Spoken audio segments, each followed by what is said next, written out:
Good evening, ladies and gents, and welcome to this week's edition of The Sulky Show.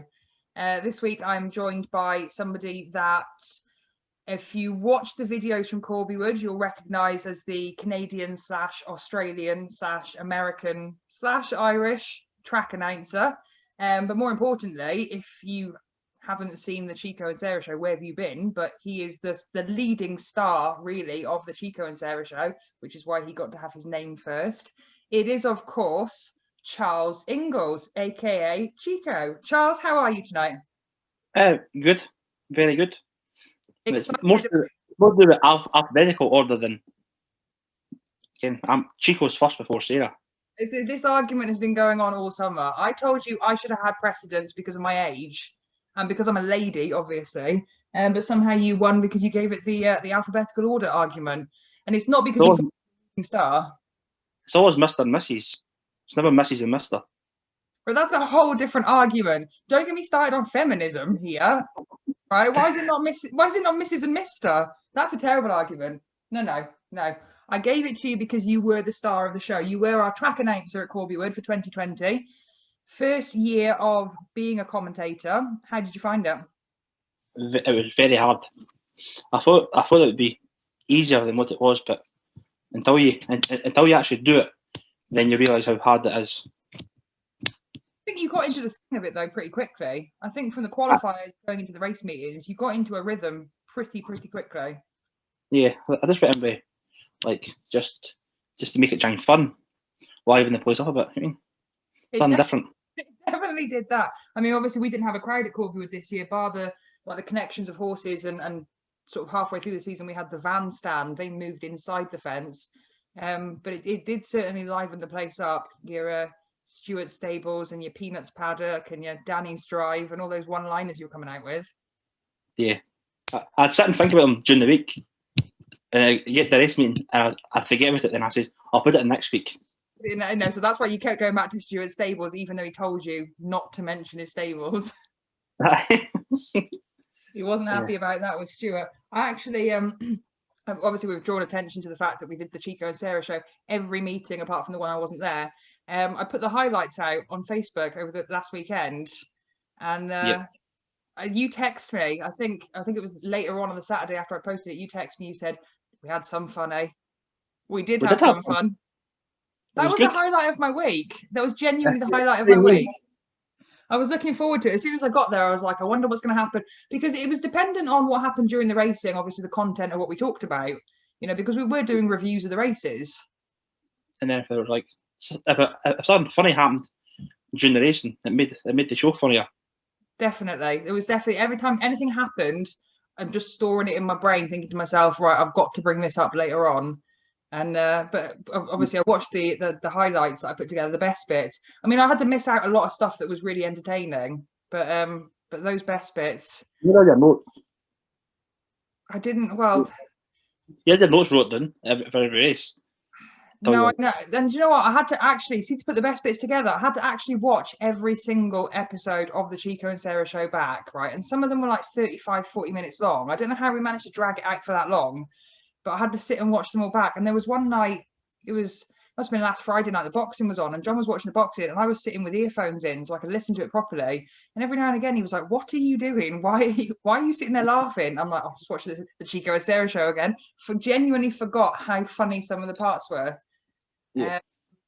In particular, the Casey Coleman incident, which I think now, I mean, it doesn't matter how long you and me live, I have a horrible feeling that the Casey Coleman incident is probably going to stay with us for the rest of our days.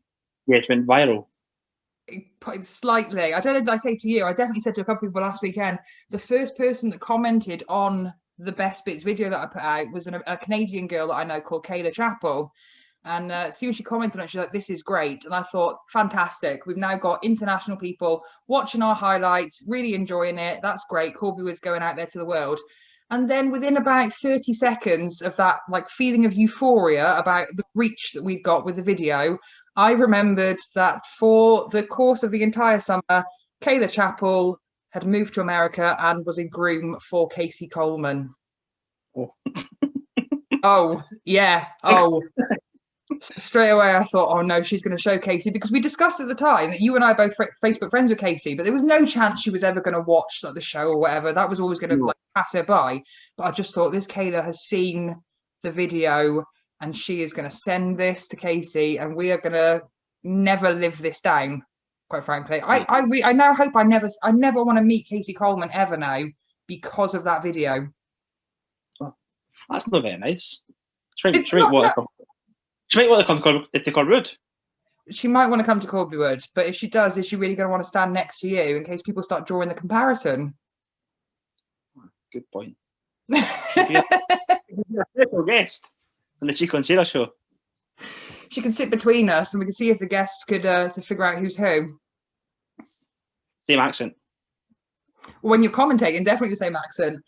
So anyway, we've discussed obviously the Chico and Sarah show, which for me was one of the highlights of the season. And if anybody hasn't watched it, just go over to the SHRC Facebook page and watch the videos. You know, where have you been, quite frankly? Because the racing was one thing at Corbiewood, but our reviews at the end of every meeting was something else. And I'm not just saying that because I was on it.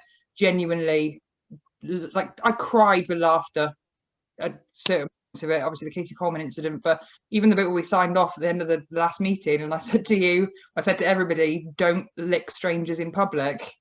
We cut that video short. We stopped that video because that was in the process of actually finishing up the live stream, and as soon as that had stopped, you and me were hysterical for several minutes afterwards.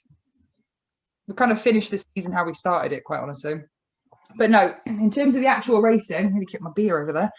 In terms of the actual racing from 2020, we were just saying before we started recording that Corbiewood only staged 11 meetings this season, which, you know, considering that the previous seasons we've run maybe 18, 19, 20 plus meetings in a full season. Obviously with the coronavirus pandemic, we didn't start until the first weekend in August due to the restrictions, but we still managed to pack quite a lot into that 11 meetings, didn't we? Yes, with some good races. Each meeting was good racing, very good close finishes and things like that. We had a number of feature events. We obviously had two of the Stagby Feature Broodmares legs, which were kind of feeder races to go into the final at York in October. We had a couple of finals as well. We had at one stage of the season, we had the richest final in the country, didn't we? Yes. We followed that up the following week by another £1,000 final as well. Yeah, so we managed to get in kind of the races that we're sort of used to seeing at Corbiewood, because heats and finals are generally a staple part of the Corbiewood diet, really, aren't they? They are something we do like to see at Corbiewood. Yeah, it's a week everybody wants to win. Is the final weeks, and that's what the full push is about, winning big finals. Definitely. So, I mean, where do we start? You're the guy with the stats. You're the guy with the results in front of you. Where do we start at Corbiewood to discuss some of the kind of the feature moments of the season? I mean, I've got my personal favourite moments. You'll have your personal favourites, but is there anything that really stands out that we should really kind of cover tonight? So some of the horses that raced at Corbiewood this season, the class of them was really good. Mm-hmm. You had the fastest horse in the country, in Cash All. You had the second fastest horse in the country, which in Living Star also had the up and coming horse Layside Logic racing, and you had the old horse Rob Hall grinding it out in the last race of the season. Just throughout the year, there was class horses racing week in and week out. No, I agree with you. And to be honest, some of those horses actually went and raced at other tracks in the country. Some of them went down to York. There was a lot of Scottish success at York this year, and those trainers came back then with some of those horses and did particularly well at Corbiewood as well. Yes. The horses that went to York maybe once or twice and then came to Corbiewood the following week were near enough guaranteed prize money. If they didn't win, they were always picking up places.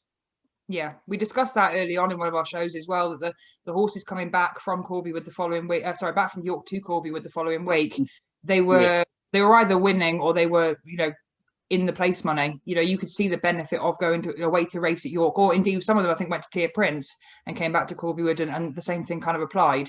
You could see that, but particularly we talked about Laneside Logic and Living Star, horses that did well at York came back to Corbiewood and did well. We even talked about Living Star potentially breaking a track record at Corbiewood, a long-standing track record, but one that has stood now for a couple of seasons. We didn't really get a chance to see much more of Living Star after the night that he won in a particularly good time. No, he went on to race at York most of the week. It actually started on the first meeting of the season. Horses that raced at York. There was like five races in the first week, and it raced at York. 5 races at Corbiewood, sorry, and 4 of the winners had raced at York the week previous. Like your True Matters, Deal on Vacation, ATM, and Northern Pride. Yeah. All raced at York the week before and came up to Corbiewood and all won on the opening meeting. And that sort of set the season up. The horses that were going to York and Turf Prince and then coming back the following week were improved, like for the run on the bigger track. And then there were some horses then that kind of defied that kind of theory and did particularly well at Corbiewood. In particular, I have to mention the leading horse of the year, the horse that did win, Scottish Horse of the Year, Crafty Dream. Crafty Dream, yes. Now, he never left Corbiewood. No. First couple of starts, you were very, very hard on his driver about some of his driving. I was right too. Well, I still say that you were a little hard on him, but after you claim that you stepped in and you told him to drive the horse properly, Crafty Dream went on to a particularly good, run of form after that, and also became Horse of the Year. Yes. Once he started driving the horse to its ability, it just found wins, and it didn't matter. Like, it went up right through the grades, and then even the last meeting when it's up against the top horses, and that it's still ground out wins. Yeah, I think it was it 5 wins for Crafty Dream at Corbiewood this year? 5, yeah. I think so. It was, yeah. Robert Wilson, owned, trained and driven, Crafty Dream. Fantastic season. Like we said, didn't start with the best of form, but you're attributing that to some of the driver choices. I personally am not crabbing Rab Wilson for his driving. I'm scared of him. You get part 2 and 3 wider in Corbiewood, you can't win. You've got to stick on the rail. Well, pulling out before the quarter pole, and it just doesn't happen. No, I do agree with you. Pulling out the quarter pole maybe is reckless, perhaps, and not a great driving move. But I'd have to disagree with you on the point about needing to see the rail to win races. There was one race in particular where a horse was parked, I think, most of the race. I think it was parked the full mile. I think it might have been the week that the horse was drawn 4 in the death seat, as we called it. Air Paparazzi. Yes. There was a day that Air Paparazzi was parked the full trip, I think, and still went on to win the race. And that was the day that Hugh Mingus said to Joseph Riley that was a very, very good drive. So it is possible. Yes. Another horse is Rob Hall, who defies he defies logic. He does. But apart from that, Rob Hall's a lot better than like the horses, and he's a lot tougher than the horses that he was racing against. Air Paparazzi is probably the same. His ability is probably better than the horses he was racing against that week. But when like a second or that, maybe quicker or that than the horse you're racing against, you need to try and stick to the rail for 1 or 2 corners at least. Yeah, I think maybe perhaps the ability cushion was there, that these horses in those particular races were that much better on the day than their competition, and they were able to get away with it. But no, you are right. It's difficult. Once you're parked, you are travelling the further distance, and invariably horses that get the rail trip at Corbiewood are, generally the winners. And then particularly weeks as well, when we had the handicap weeks with the trails, we saw a lot of horses drawn 1 leading out and making all and going on to win the race. Yes, one is a big advantage at Corbiewood most weeks. If the cars get slow, sometimes the 3 and 4 horses can get a head start on them. But 9 times out of 10, maybe the 1 horse has the favourable draw. And that's why we call the 4-hole the death seat. I say I started calling it the death seat. It has kind of taken off a little bit now. I think we have to call it the death seat forevermore. Yeah, death seat. The death seat. And a death seat, because if your horse isn't as much it's got that much quicker than the horses, then inside you are 9 times out of 10 going to be having a parking ticket. That was another. Because you've got horses on the back line that filters in as well. So yeah, it's just very hard to get filtered in a good position. But sometimes you're better sitting back with cover. A lot of horses that race at Corbiewood as well have got good gate speed. I think it's something that a lot of horses develop from racing at the track every week. But also, I think people who are going out buying horses are specifically looking for horses across the rest of the country that have that, quick turn of foot when the car goes away. Because a lot of races at Corbiewood are won at the start. Yeah, well, they're won and lost at the start. Because if your horse is like can only fight 1/4 in Corbiewood, you're fighting a losing battle, basically, to catch up the rest of the field. Or if you've got a horse like mine that won't go behind the start car and messes around and has to start on like a 30-yard trail when he should be on the gate, that's when you can lose a race as well at the start. Yeah. Your scouting system needs to be better. I know. I need to. We're working on that. We're working on that. That's for next year.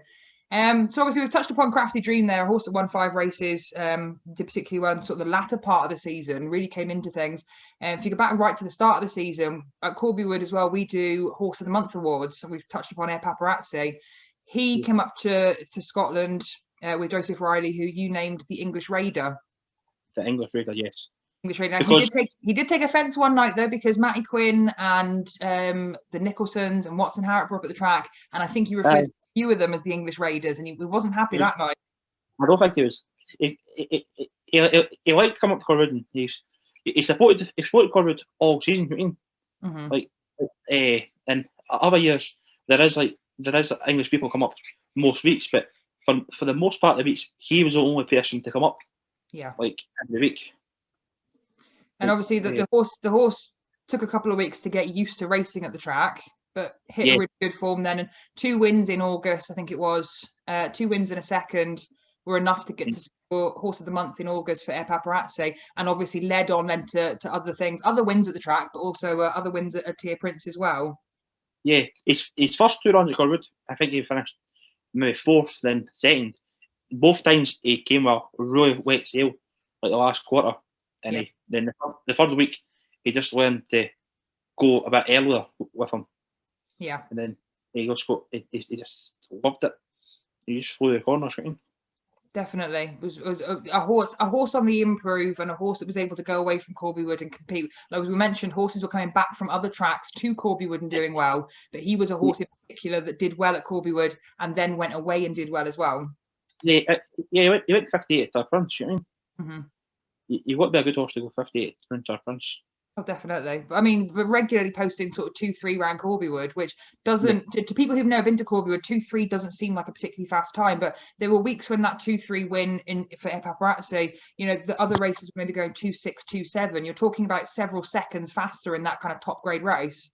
Yeah, I some ways he was 3 seconds faster than any other horse on the track. It just showed you, I mean. But he had his down days as well, like that the week he broke his hobble and things. He just you've got to have good luck as well as bad luck as well, can't you? Yeah, definitely. It slightly swings and roundabouts. And then moving on from August into September, I think going from memory, the Horse of the Month for September, I believe, was She's Treacherous. But I could be wrong, and it might have been Cash All in September. No, I think it was She's Treacherous. I'm fairly confident it was She's Treacherous in September. I think it was, yeah. I think Cash All was October. Yeah. Yeah, so She's Treacherous. Another horse that had come from racing in a different part of the country. It was actually an entire stable change, really. It was a trainer change. The Foodies sent She's Treacherous up to Scott Cadogan. And she was a horse that had a good few weeks. I think she was 4 wins. I'm not sure if they were all through September, but she was in the kind of the top list of horses behind Crafty Dream at the end of the season. Yes. She was the winner of our first final, the Alistair and Helen Allen Memorial, I believe it was. Yeah, the biggest final of the year at that time. Yeah. She was a winner. A really nice prospect for the next season.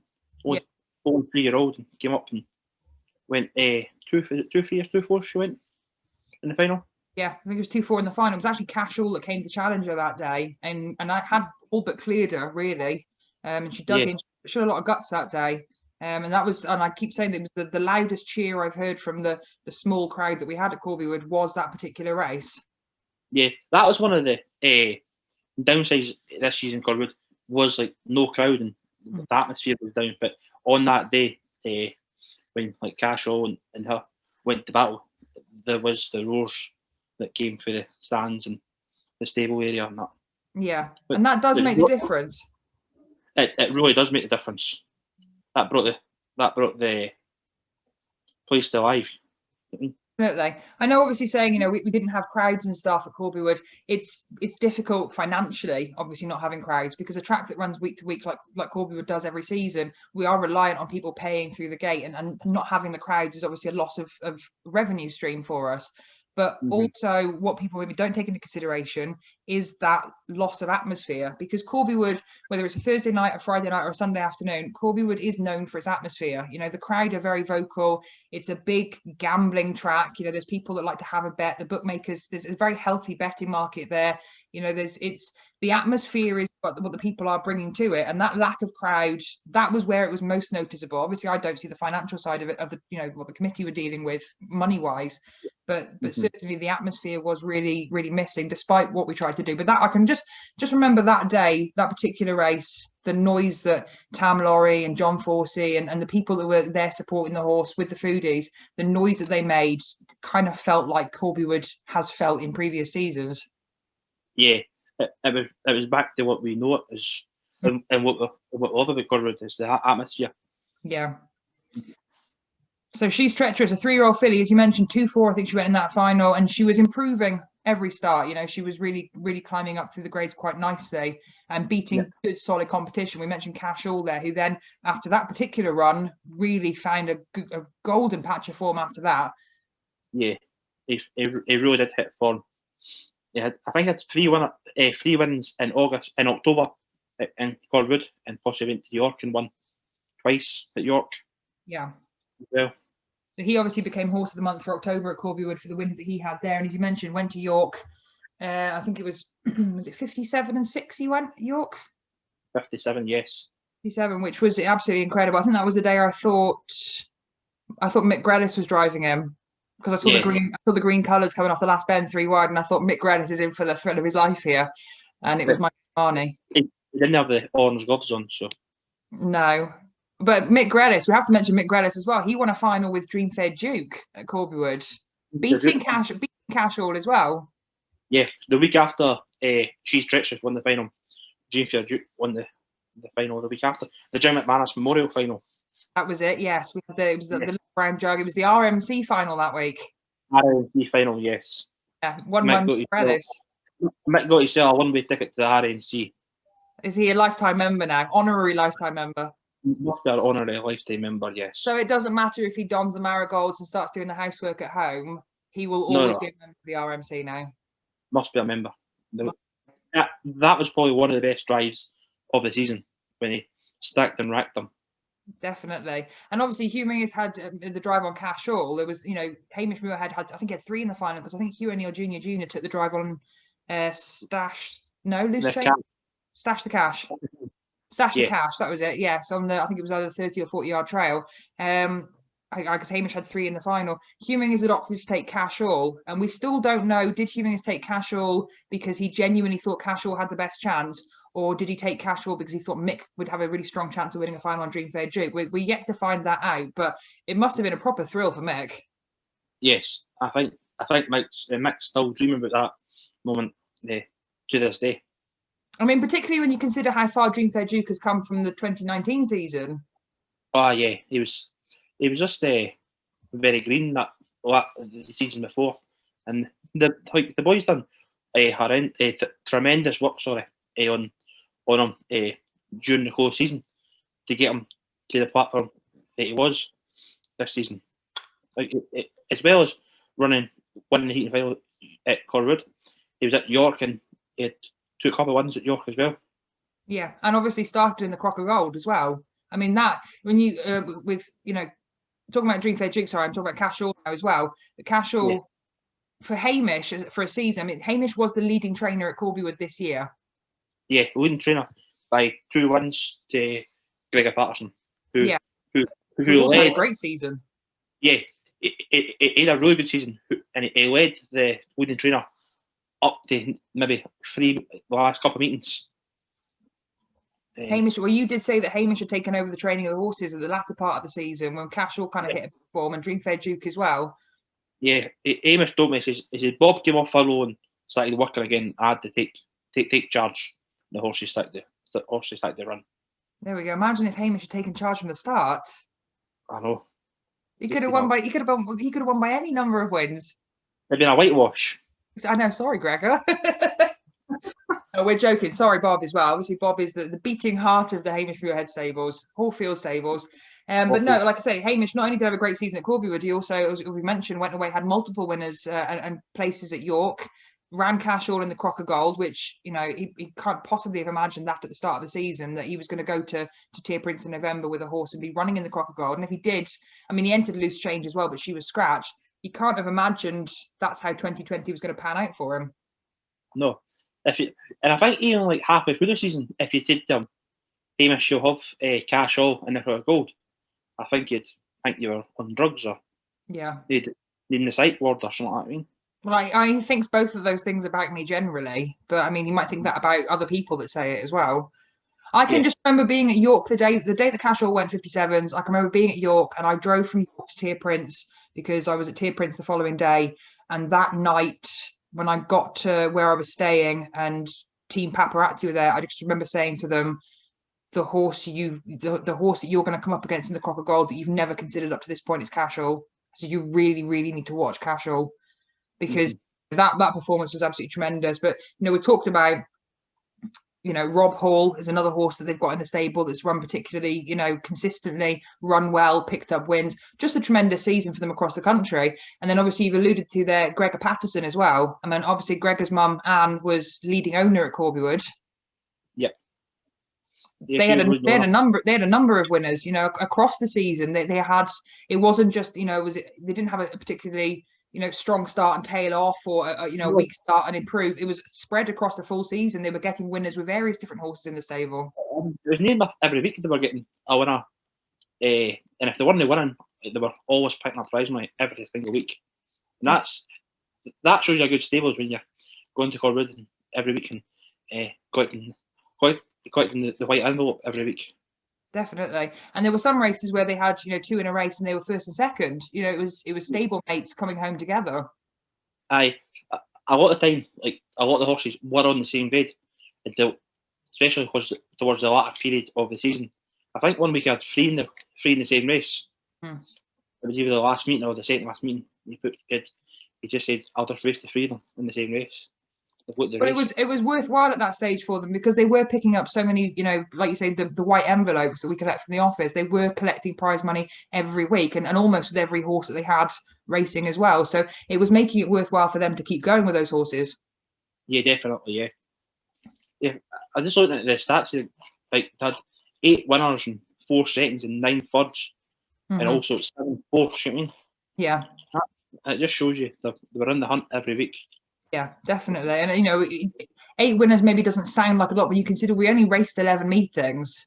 You know, you're talking about nearly having a winner every meeting. Same with Hamish. It's actually, when you think about it, that's a very successful season campaign, really. Yeah, because we had a lot of meetings, and most weeks it was only like maybe like the 5 or 6 races. Every week, maybe one week we had the 2 rows and 3 row week. It was more. Yeah. And I think another week we had 7 races, but like most weeks it was only maybe 5 or 6 races. So obviously we've covered leading owner, leading trainer, horses of the month and horse of the year. Leading driver. Leading driver. Yes. Yeah. William Greenhorn. The Nugget. The Nugget. The Nugget loved the 4-pole, the death seat. He did love the death seat. Tell you what, he got some wins out the death seat, didn't he? It wasn't his death seat anyway. No, he was sending them from 4. He wasn't bothered about being drawn 4 at all. I think he was attached to the car sometimes. You think he was getting a tow round? Yeah, I think he was getting a tow round halfway down the back straight. He was getting pulled around the car park bend and getting away to a fire. Yeah, let him go, because some weeks he was like maybe 2 clear, passing Stuart Stables, like going to the first 8th. Yeah. You're like, where's this coming from? Every week.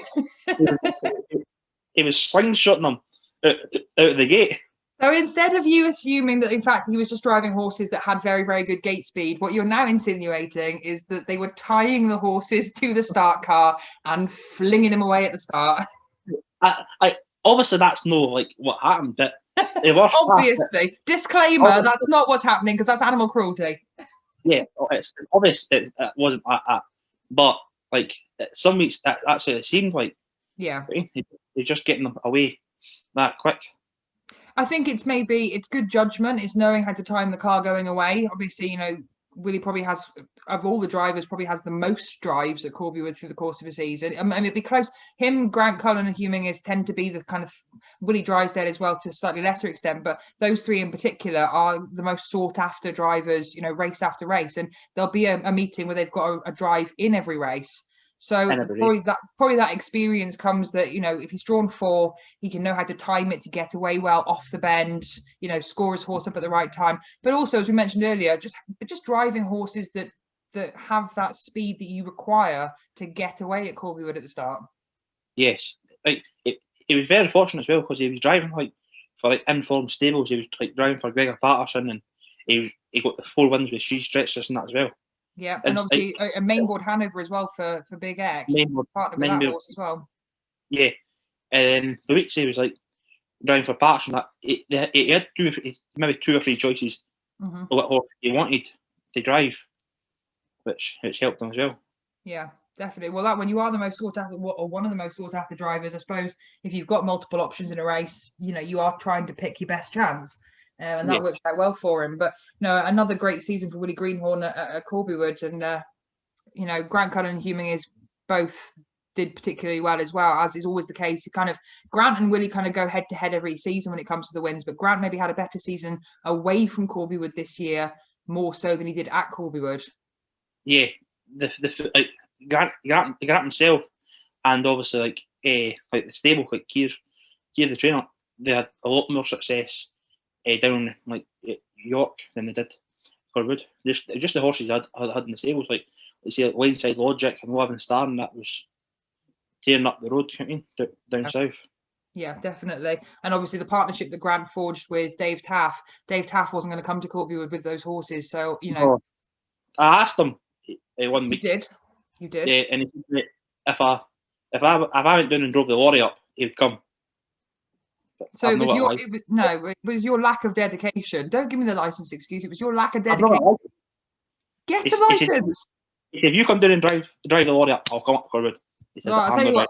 No, you should surprise Dave Taff and get your license for next year and say, right, I'm coming down to get your lorry and bringing the horses up, and see what he says then, because he can't backtrack. We've committed this to video now. We've told people that's the condition. Yeah. That's the condition. Yeah. So your task this winter is to get your HGV license. Okay. No problem. Well, that was easy. You do as you're told. You're learning.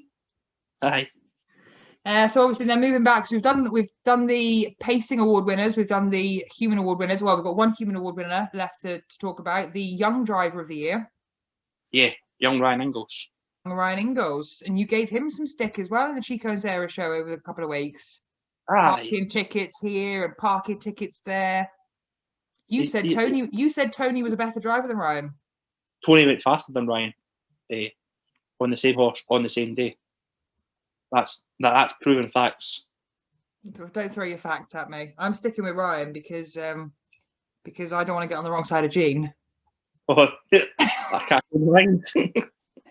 You're going to start backtracking now and be like, no, Ryan's best. No, Ryan. Ryan and Tony, great partnership. And Ryan had a win with American Gigolo, which it was a great day that day happened. And obviously looking back at events that happened after that, it kind of became bittersweet, but a great partnership with American Gigolo, and just nice to get a couple of drives as well, because I think Ryan drove GD's Blizzard as well for Scott Cadogan and Ali McKenzie 1 week as well. I think so, yeah. It was the second last week or something. He drove it twice. So starting to get a couple of catch drives for other stables as well, which is always good for young drivers to get that experience driving other horses. Yeah, they need to learn on different horses all the time. And they need criticism. That's why I'm good at it. Oh right, so that's it. So that's why you criticise Ryan. Is that why you criticise Rab Wilson as well? Well, it's just proved. I criticise Rab. Rab drove better. So I criticise Ryan to make him improve. So your theory is that next year Ryan will improve because you keep criticising him? Yes. Okay, well, I tell you what, Ryan, I'm here to build up your confidence while Chico tries to cut you down. I think he'll get more than one winner next season. I firmly believe he will, but I'm going for the positive approach. I'm good cop, you're bad cop. Together, we will encourage him. The back in that doesn't work. No, I'm all about moral support. I'm all about being nice to him. Okay. Look, I'm nice. We've got different styles and it'll work, all right? Ryan Inglis will get there. We'll build him up gradually. Yes. But how long before he gets cut out of the Young Driver Award? At what point is he eligible next year, do we think? Or is it a room for somebody else to come through? No, I think he'll still be eligible. I think he's only 19 or something now. Oh, he could be Young Driver of the Year for like the next 4 or 5 years then. What is the cut-off? Is it 21 or is it 25? 21, 25. I think it's maybe 25. Right, if it's 25, Ryan Inglis could be the Young Driver of the Year for like the next 6 years if we don't get more young drivers coming through at Corbiewood. Yeah. He's either 19 or 20. So he's all on the lines. He's got several years ahead of him then. So what we're basically saying is if you want to be Young Driver of the Year and knock Ryan Inglis off his stool, then you need to get your driver's license and get driving and get a couple of wins. Yes. Yeah. So that's the incentive to get young drivers to come driving at Corbiewood. I mean, in theory, it's not open to just Scottish drivers. As long as you're a member of the SHRC, and as has been proven with Air Paparazzi, Air Paparazzi is an English-owned horse, an English-trained horse, but those connections became members of the SHRC. They became eligible for those awards. So if there are young drivers in England that, have got a horse and want to come up racing at Corbiewood, pay their membership, they could become eligible for the Young Driver of the Year award at Corbiewood as well. Yeah, definitely. Even Wales and Ireland, they can come across and pay their membership and they can come a and race. I mean, we might be stretching it a little bit to get them coming from Wales. We can't get Dave Taft to come, and I'm pretty sure he's based in North Wales. I don't know if anybody from further down in Wales is going to drive 6 hours to come to Corbiewood for a drive. It's possible. It's just possible. Well, we've got Musselburgh this year, so people might want to come up from Musselburgh and race at Corbiewood. That's the night before. Yeah, if we've got Corbiewood on the night before, then people might want to come and get a drive at Corbiewood the night before. Yeah, and there'll be plenty of people that will give drives to people that want to come up to have a shot around Corbiewood. There we go. That might be something for us to work on. We may have to get ourselves into action for that and try and draw up some support for it.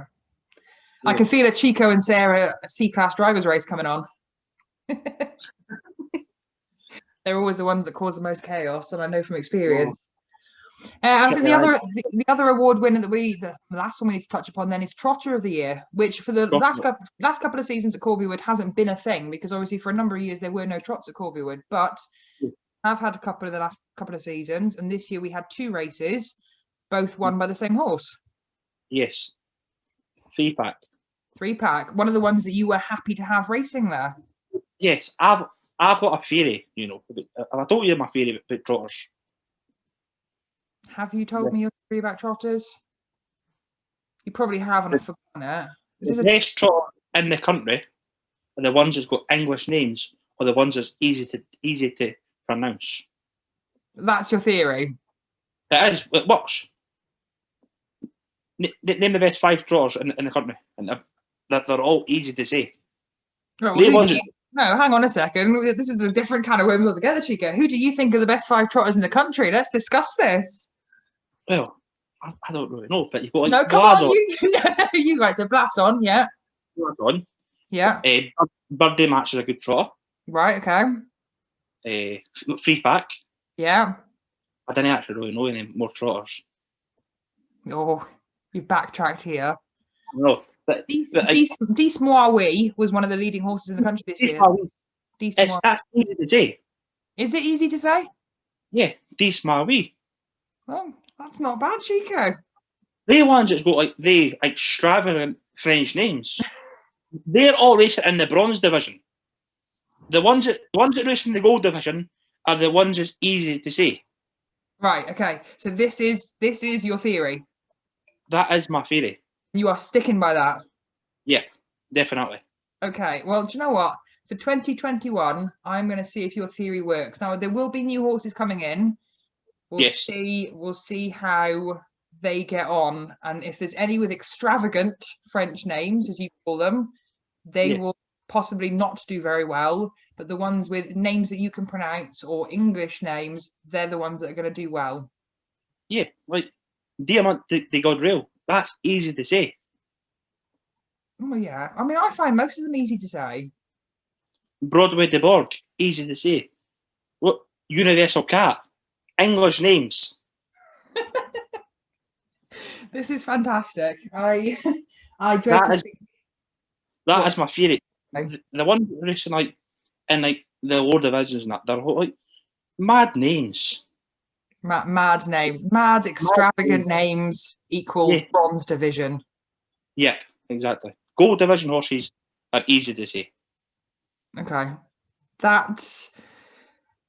I don't know what to say. I just feel I feel like Trot Britain are going to have something to say about this. I think I should go to Drop Britain and I'll go to France and pick them. Right. Okay. So England, you want So you want to be on the selection committee and you want to go and pick horses whose names you can pronounce or that sound English. yeah. Okay. I mean, I've heard worse theories. I'll be honest. I have heard worse theories. I've heard better, but I have heard worse. I'll send the email to Trot Britain and see if I can get you on the selection trip in March. I'll come along with you as well because I'm going to buy one. But I'm hoping for I'm hoping for an English name now or an easy to pronounce one. Exactly. Now you've put the fear in me. What if I get an extravagant, mad French one? Oh yeah, snooker. You you were going to say something else then as well until you remember this is a family show, Chico. I seen the red button saying recording. I says, oh, I better stop. Yes, but no, back to 3-pack. 2 wins at the track. We only had 2 trots this year, 2 wins. Now 3-pack has won at Corbiewood before, last season, I think it was. Yes, I did one last season, yeah. And that was with Joseph Riley driving. Joseph Riley drove it, yes. Not Joseph Ripley. Joseph Riley. No. Sometimes I'm doing the programme wrongly. Sometimes the two of them are interchangeable. Mm-hmm. Are they the same person? Have you ever seen them in the same room together? I haven't seen them in the same room together. No, so they could be the same. It could be. No, you're starting theories. You know what I mean? Well, right. It says the man who's just given the whole English name easy to pronounce equals gold division French trotter theory. My theory's not mad at all. No, 3-pack, 2 wins this season, and I think the first one a big surprise win actually. Yeah, they're not faster the other horse in the race. Diamant de Gadrel. The first week when Diamant de Gadrel was in the race. Yeah, that was a really good race. Was that the mile and 3 one? I think it was a mile and yes, I think it was a mile and 3. Both of them were a mile and 3, yeah. And also the track record holder was in there, Blazon. Yes. Mm-hmm. It was a very, very competitive race, and on paper, 3-pack didn't look like he could be a fancied horse, although he had the win there last year. Yeah, but he just trots for fun, and just trotted around the corners and as fast as he trotted down the straights, which helps from Corbiewood. Definitely seems to enjoy the track. And then the second occasion that he visited, it was the weekend that I wasn't there because that was the week that I texted Darren after he'd won the race and said, please mention Yup 3-pack, whether it's on the microphone or in the show afterwards. I think he did it in the review afterwards with you. Yeah, it was the best review. That was, thanks. You kept saying that I was really unprofessional and it was me more professional when Darren was there. Excuse me, but Darren said Yup 3-pack in his review, and I don't think that sounds overly professional. It was me that told him to say it. No, that ended up being a 2-horse race that week. It was Amadeo de Jalmar, I think it was, from Matty Quinn's stable versus 3-pack. Rocker versus Alan Haythwaite. Yes. 3-pack is also a Matty Quinn's stable, though, isn't he? Yes. Yes. I don't know why I said Amadeo de Jalmar from Matty Quinn's stable. They were both from Matty Quinn's stable. And Amadeo de Jalmar had a good form coming into that as well, having had quite a few wins at York leading up to it and place efforts. Yeah. She was probably the fancied horse, like over 3-pack. Mm-hmm. But Rocker got to the front and just went the pace he wanted to go. Yeah, it was a very tactical race. When you get into those 2-horse races, it becomes very tactical. And obviously 3-pack had the benefit of the draw to get away in front, and then obviously Rocker was able to dictate the fractions. Yeah, he just went the speed he wanted to go until done the sprint. Yeah, it was enjoyable. I mean, I watched it on the Zoom. We did a live stream from Corbiewood this year, a free version via Zoom, and I was able to watch that race, and it was a very enjoyable race to watch because they did turn it into a real battle from the last bend right to the finish line. They did turn it into a sprint. It was good to watch. Aye, sometimes the sprint finishes are good to watch when like you've got two horses battling inside the last quarter to win. Yeah. Sometimes it's not always the number of horses in a race either. Obviously, the first trot had that greater number of runners. It was kind of more eventful. There was more happening. But that 2-horse race, obviously difficult to call a little bit for a commentator over a mile and 3, but it still became a relatively good spectacle. And 3-pack really did become kind of Corbiewood's trotter, really, the last couple of seasons. Yeah. It runs Corbiewood as good as it runs any track. Mm-hmm. But they've got the trot and that as well, and then if they can trot in Corbiewood, they'll trot around it anywhere. Definitely, I agree with you. Horses for courses, I'd be, if there were trots at Corbiewood next year for 2021, 3-pack. I think 3-pack season next year will be his last because of his age. I'm sure next year he's 14. But if there are trots at Corbiewood next year, it would be good for 3-pack to come back because he obviously seems to enjoy it, and we like to have the trotters at Corbiewood now as well. This is another thing that we don't talk about. The first time we had the French trotters come to Corbiewood last year, people were apprehensive about it, but people have started to enjoy watching them. Yeah, a lot of people weren't really so keen on them coming to Corbiewood, but after a couple of races and some really good finishes, like, well, this is actually quite good. Yeah, and there's people actually wanting to go and purchase trotters now. I know Kia Cullen's got one. You're thinking about getting one. Yeah. Hamish and Big Bob are arguing about getting one or not getting one. Well, I was trying to push Hamish. I did say to Hamish that I'd go into partnership with him if Bob wasn't keen. Because if we can get a couple, we can actually put our own races on at Corbiewood, and English people can bring their horses up as well. But we've got the option to go to York and Tier Prince also. Yeah, because that was one of the problems this year, is that like Matty Quinn was wanting to come up more and more. Like he was wanting to come up more often, but they're just trying to get more people to come up with him. Yeah. But if I had a couple of trotters here, that would help, obviously, get more trots on.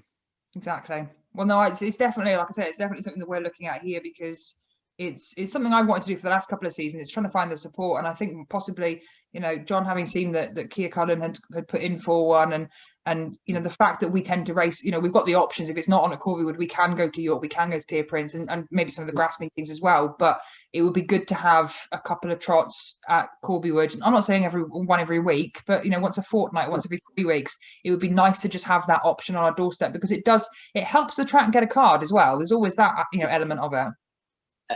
It does help the Corbiewood get a card, and it puts an extra race on. And something like this season we went to 5 races and that, but last season that if we had only 5 races, we wanted to give the public an extra race to make it 6 races. So it was costing the club to put a consolation on or a final on. But you've got a trotting race, it helps just like to bulk the card out a little bit. Yeah, definitely. And it brings more people through the gate because they're coming with the horses. Sometimes it brings the additional pacing horses as well. If the stable puts a pacer on to go along with the trotter, there's plenty of benefits to it. And it's something that the Corbiewood regulars did, really jump on board with. I can just remember the first race. I think it was the race that Diablo de Jude won with Jack Foodie. People were very apprehensive before that race last year about trotters coming to Corbiewood. Are they going to gallop everywhere? It's going to be chaos. It was actually Brian Gilvier that drove Diablo de Jude that day as well. And it was the first time he'd ever driven a trotter in his entire driving career. And he came 3 wide off the last bend, yee-hawing it. And I thought, he's driving this horse like he's never driven a trotter before. And it turned out he had. But I said to people that night, that was a good race because with 3 horses coming to the line together, it was exciting. And we've had very little in the way of horses breaking. We haven't had any disqualifications at Corbiewood because of galloping.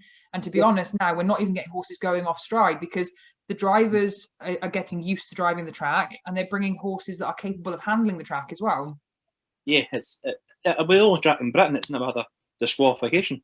It probably will be. And that's not because the stewards don't want to disqualify. It is genuinely because the horses aren't meeting the criteria to be disqualified. Like the drivers and that aren't pushing them as fast like the opening quarter, or they know they can't go as fast, and it's actually making better racing. Like there's only like a couple of lengths between the winner and the seconds, and that. I mean, it makes good racing when they're not pushed to the absolute 110% maximum full effort.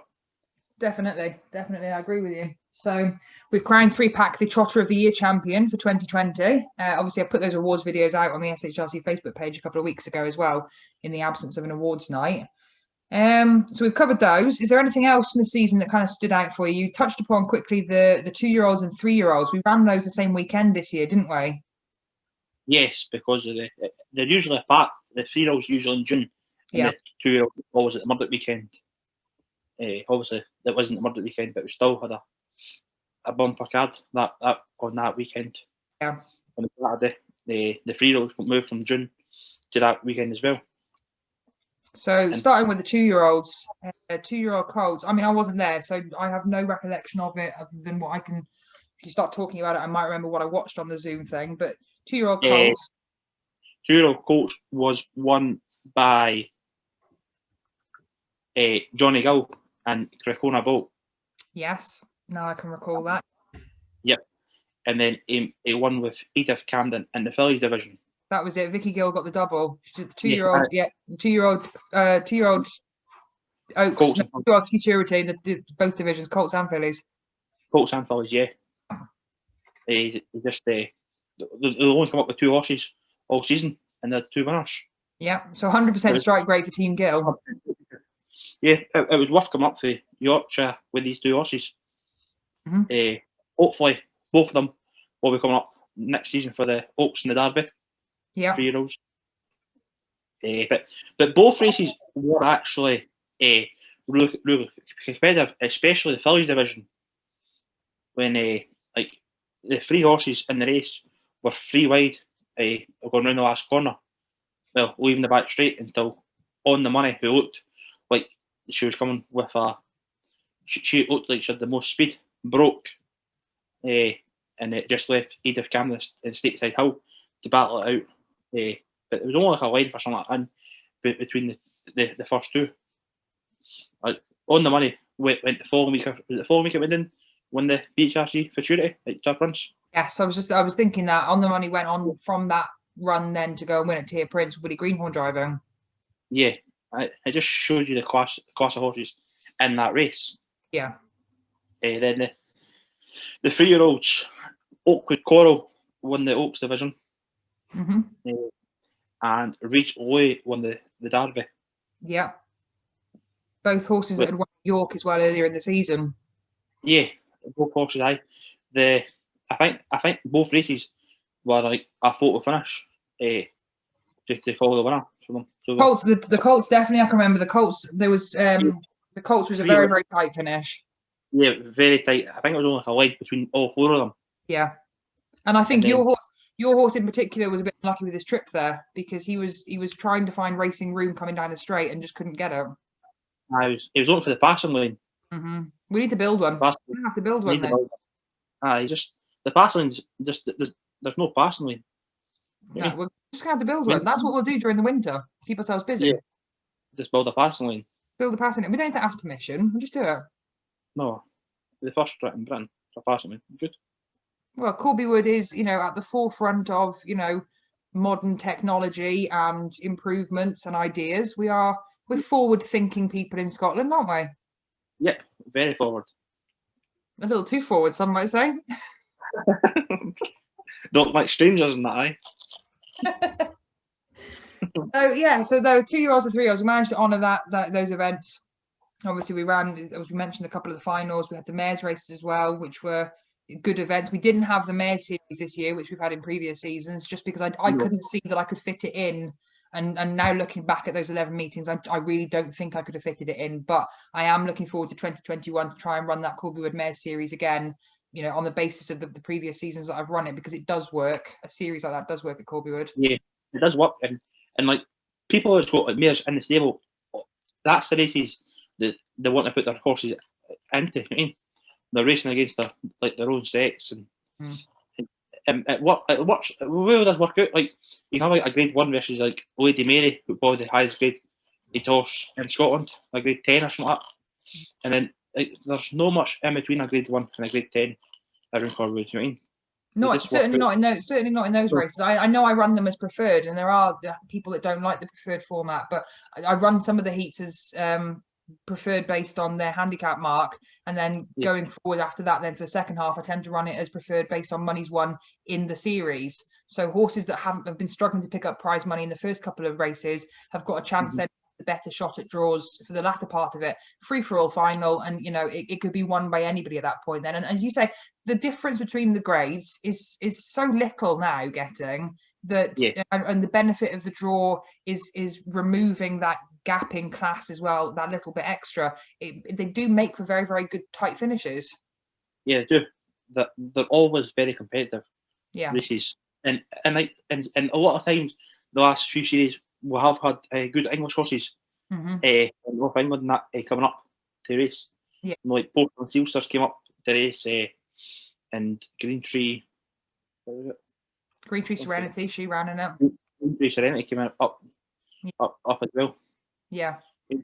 No, they're well supported. So, you know, from my point of view, that's what I'll be looking to run that in 2021. Obviously, you know, standard events at Corbiewood will be, you know, the SHRC 2-year-olds, the SHRC 3-year-olds. The Stagby Future Broodmare series will be running again next year, and Corbiewood, you know, we'll be able to run the 2 legs as we do every season. You know, we opt in 2 legs. And I imagine just again more of the same kind of handicap races, preferred meetings, C-class races. You know, we tried different things, non-winners, things like that in the past. I imagine it's going to be a mixed bag again for 2021. Yeah, it just keeps a lot of variety, and you need variety in like racing at Corbiewood. So a lot of time it's the same horses racing each other every week. Yeah, so try and mix it up a little bit to make it so every week. And it just helps like get 2 or 3 like changes. Like if you get backed out for a quarter, it just changes like your position. Like you could win the 4 length like 1 week, the next week you're inside the same horses and get beat 4 length. It's just that tight racing. Yeah. Which makes it a good betting like good betting for all the horses in the race. You know what I mean? I think that's probably why it's, you know, racing has gone on so long, and also why, you know, the betting market has remained so strong, and why spectators keep coming back week after week is probably because of that. Every week, you know, people are very wary of letting it become stale and repetitive every week, and the committees that have stood over the years, you know, including the current committee, are always looking at ways to make it different, so that we have got that mix of races, different winners, the spread of prize money, and just something different for people to see week after week when they come racing. Yeah, because if you get a 10-1 at Corbiewood, it's no surprise, because like every horse has got a chance.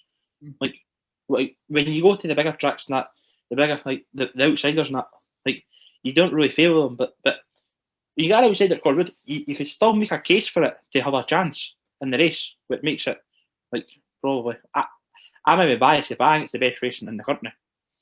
There is something about it. I think if anybody's never been to Corbiewood, you should put it on your bucket list, because although on the surface when you walk in it looks a little bit rough around the edges, I would probably class Corbiewood as the ultimate diamond in the rough, because from the minute you step into that place, if you're somebody that's never been before, you will not be ignored. That's a certainty. I mean, you can't get. Well, I talk to strangers. Dougie McLean talks to strangers. People talk to strangers, right? They want to know where you're from, what you're doing there, if you've got any horses, you know, what you drink. Not because they want to buy you a drink, but because if they stand by you at the bar long enough, you'll maybe buy them a drink. That's my tactic, anyway. But no, it's a friendly place. People like to see new people coming, and even with horses, even if you're competing with horses, people like to see new people coming through the gate. Yeah, we love when the boys from England that come up. It just new faces, and it's just like it's a breath of fresh air. Sometimes when you get good horses that coming up, and good horses racing for Scotland as well. Definitely. And in terms of, you know, you personally for 2021, what are you hoping to race next year? You've got horses. You're a trainer. You've got a trainer's license. What are your prospects for 2021? The big 3-year-old deputy dog again next season. He just got growing pains and that, and he just needs another year to mature, I think. But he's a big horse. He is a big horse. He is big, like he's big, and he just needs to fill out a bit. Yeah. 3 to 4. Yeah. Anything else alongside deputy dog, or is it kind of it's open at the moment? You don't know what you could end up training. No, I think that'll be probably it. You know. Focus on the one. See, when I start this season, you've got like 4 horses in trade, and I was like, well, you never mentioned these back in December, did you? No. I'm very truthful, Oh, I'm not saying you're not. Or am I? No, well, there we go. So you'll be training next year. Are you coming back as track announcer next year as well? Hopefully, yeah. Yeah, I'll come back, yeah. The other boy was good as well. The O'Neill. He enjoyed himself. He did enjoy himself. I think we gave him 2 races. We gave him 3 races. We gave him one race one week, and then you gave him 2 races another week. Yeah. It just needs it just like the commentating side of things just got a bit stale and that. It just needs to mix it up a little bit and have a bit of laughter and that, right? Relax into it a little bit. You just got to make people like kind of laugh about things and that. But especially this season, everything was too serious with this COVID, and you just had to lighten the mood a little bit. Yeah, definitely. I mean, it was good. It was nice to have that change of commentator as well. Like just somebody. It was actually nice because it was you weren't necessarily an established commentator at that point. Although you had been the commentator for the season, it's only your first season of doing it. For you to take the step back and allow somebody else the chance, and somebody that actually felt comfortable enough to sort of come forward and say, "I'd like to give that a go." And you kind of stood back and gave him a couple of pointers and just let somebody have a chance at doing it. Like it'd be good next year if another few people wanted to have a shot at it. It just mixes it up, you know what I mean? Yeah. All the time. It's just like different pattern again. Yeah. Within the races. You're happy for people to muscle in and give it a go next year, is what you're saying? Aye, you can have a shot. I knew you were going to say that, and no, I will not have a shot. Thank you very much. I know where my skill set lies, right? And that is if pushed, using the camera, if really pushed, waving some red flags, or if left to my own devices, taking photos and putting results on Facebook. That's me. I'm happy with that. I'll occasionally make a cup of tea for somebody if I like them enough, and that's it. Rhonda makes good hot chocolates. Well, so I've heard, with skushy cream, allegedly. Aye. Well, I don't make hot chocolates for you because you're too demanding. That's why. Oh, that's not Right, and before we sign off on this, Chico, what are you getting up to during the winter months now? You've got a couple of months left before you start training again. What's on the agenda? Just relaxing, basically. Just having nice time off. Have you been using the sunbeds at all? Sunbeds have been shut in Stirling. We've been tier 4. Oh, I'm in tier 4 as well. But we've changed today. I think today's the last day, so tomorrow's tier 3. I actually I'm planned to go. I'm going to lose my sunbed virginity. Are you? Yeah, Lisa Faraday's going to take me for sunbeds. All right. That's so good. I will no longer be pale and interesting. I will be bronze, Sarah. I'll be bronzed and interesting. Yeah, bronze. So no. Are you going for the sunbeds? I am going to go for sunbeds. That's good. I've got to try these things. I very much believe that you should try everything at least once, apart from hard drugs.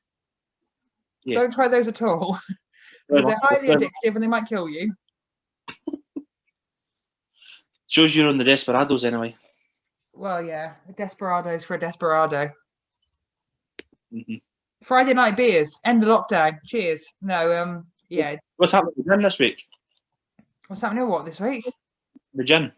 The gin? Well, I've got a hell of a lot. Excuse my language. I've got a lot of gin in the house, and I have got tonic water in the fridge. So I might hit the gin later on. I've got to go and cook dinner now. This is going out at about, I don't know, whatever time I can get it on the internet, probably about 9 o'clock maybe. And people will be wondering what I'm talking about. But I'm going to go cook dinner now.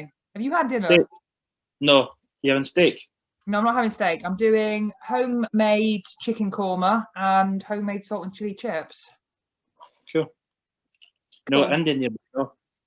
No, I like cooking, Charles. I like to make stuff from scratch. All right, okay.